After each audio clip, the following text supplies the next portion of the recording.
이용섭 광주시장 당선인과 민주당 지도부가 현대자동차 광주투자 성사에 강한 의지를 나타냈습니다. 민선 7기 핵심 현안으로 추진될 전망입니다. 민선 7기 광주시정을 준비하고 있는 혁신위원회가 공정하고 투명한 인사제도를 마련하겠다고 밝혔습니다. 문재인 대통령의 공약인 자치경찰제도가 현 정권 안에 전면 시행될 것으로 보입니다. 어떤 제도고 어떻게 달라지는지 보도합니다. 중장년층이 인생 2모작, 3모작의 꿈을 실현하도록 일자리를 연결해주는 정책이 호응을 얻고 있습니다. 여러분 안녕하십니까? 현대차와 광주시가 광주공장 투자를 놓고 막판 진통을 겪고 있다는 소식 며칠 전 전해드렸었죠. 내막을 좀 더 알아보니 논의가 백지화되거나 후퇴하는 것은 아니라고 합니다. 민선 7기가 시작되면 예정대로 진행될 것으로 보이는데요. 이용섭 당선인과 여당 지도부도 투자 성사에 강한 의지를 드러냈습니다. 보도에 김철원 기자입니다. 빅그린 산단에 전기 완성차 공장을 세우기로 한 광주시와 현대차가 협약 세부 내용을 다시 조율하고 있습니다. 지난 19일 협약식이 연기된 건 세부 협약 내용에 있어 양측이 완전한 합의에 도달하지 못했기 때문인 것으로 전해졌습니다. 서로 줄 건 주고 받을 건 받을 것을 정리한 다음 민선 7기가 출범하면 협약식을 치를 계획입니다. 이용섭 광주시장 당선인은 광주의 현안 가운데 이 문제를 가장 신경 쓰고 있다고 말했습니다. 저는 이 여러 가지 이제 현안 과제 중에서 시급성이 있는 문제라고 할 수 있는 이 현대자동차 투자 협약 체결이 하루빨리 이루어질 수 있도록 이 준비 작업. 광주형 일자리는 문재인 정부와 민주당에서도 지지하고 관심을 기울이고 있는 의제입니다. 법률적 절차적 문제가 풀리고 양측의 이해관계가 정리되면 투자 실행은 시간 문제로 보입니다. 홍영표 민주당 원내대표도 광주시와 현대차의 협약에 큰 기대를 드러내며 곧 협약식이 치러지길 바란다고 최근 발언했습니다. 한편 새로운 전기 완성차 공장을 세우는 법인에 현대차가 2대 주주로 19%를 투자하기로 한 가운데 1대 주주인 광주시는 법인에 투자하는 방식을 고심하고 있습니다.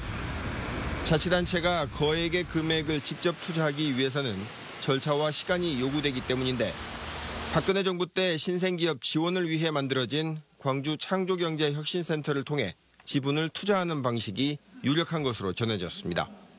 MBC 뉴스 김철원입니다.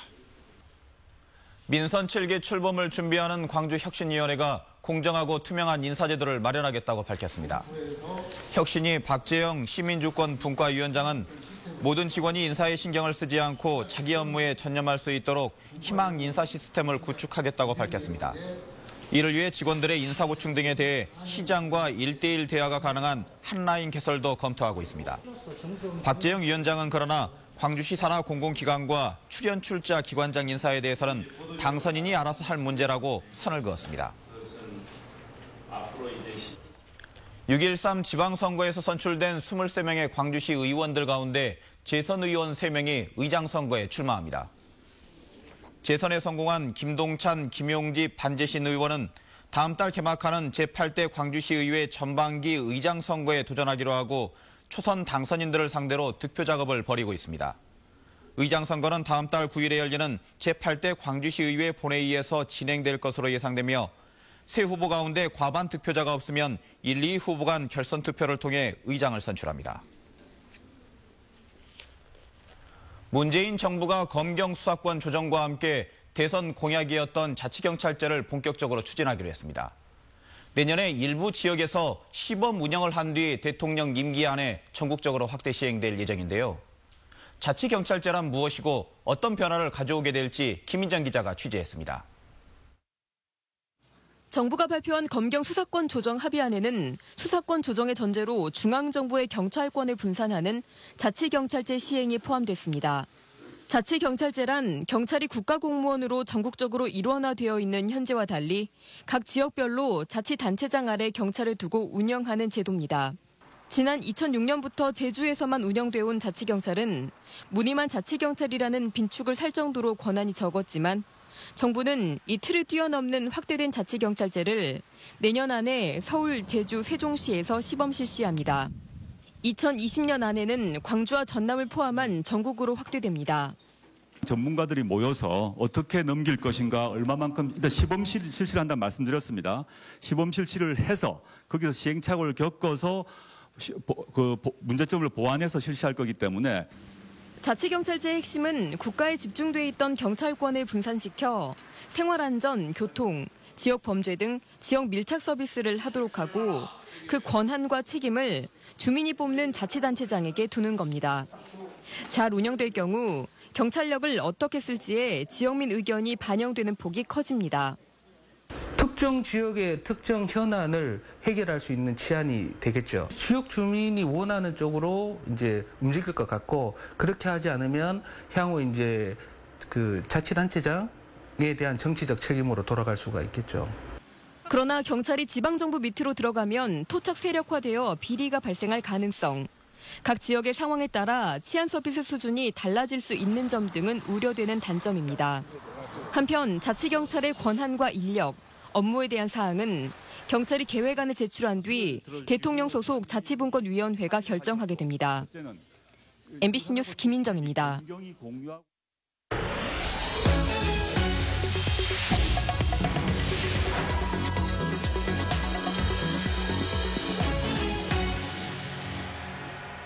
(40, 50대 중장년이 돼서 새로운 일자리를 찾는 일 쉽지 않은 게 현실입니다. 그런데 맞춤형 고용 서비스를 통해 인생 2모작, 3모작의 꿈을 실현하는 사람들이 있습니다. 이계상 기자가 만나봤습니다.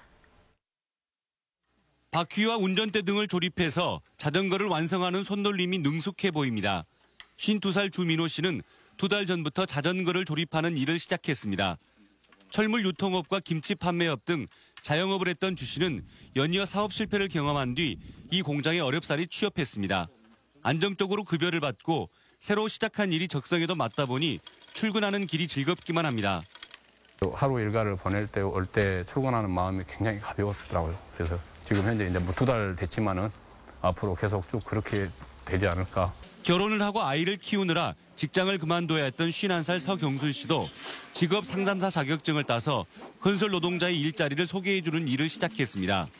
중년이 돼서 새로운 직업을 갖기가 쉽지 않았지만 그 경험 자체가 상담 업무를 잘할 수 있는 밑거름이 됐습니다.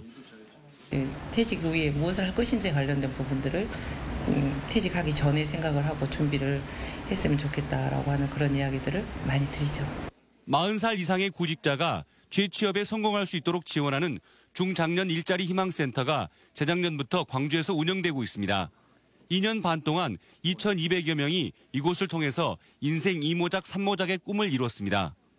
경험이라든가 또는 학력이라든가 이런 역량을 바탕으로 해서 가능하면 그분들이 잘 하실 수 있는 일자리들을 찾아서 매칭을 해드리고 있습니다. 100세 시대를 맞아 나이 들어서도 새로운 일에 도전하고 일하는 즐거움을 누리는 중장년층이 갈수록 늘 것으로 전망됩니다. MBC 뉴스 이계상입니다.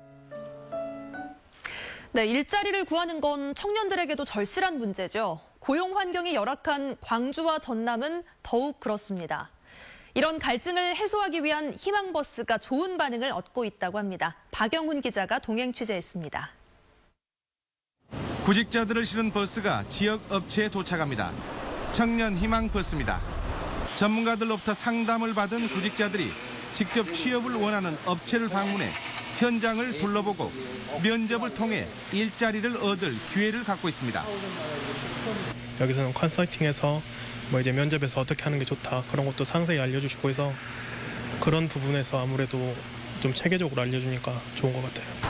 청년 희망버스 사업이 시작된 건 지난 2015년 전남도와 시군이 연계해 구인 기업을 발굴하고 미리 신청한 구직자들과 연결하는 방식입니다. 지난 3년간 72개 기업에 240여 명의 청년이 일자리를 찾았습니다. 올해는 12차례 희망버스가 달려가 40개 지역 기업에 120명가량의 구인 구직을 목표로 하고 있습니다. 광고를 내보면 우리가 원하는 직원들을 찾기가 상당히 힘들더라고요. 그래서 우리 기준보다 더 높게라고 일자리를 찾는 분들이 많아서 우리 기준보다는 너무 높다 보니까 사람 구하기가 힘들더라고요. 취업 이후 만족도와 지속 근무 여부 확인 등 보완해야 할 점도 있지만 청년 희망 버스는 기업과 구직자 모두에게 좋은 반응을 얻고 있습니다. MBC 뉴스 박영훈입니다.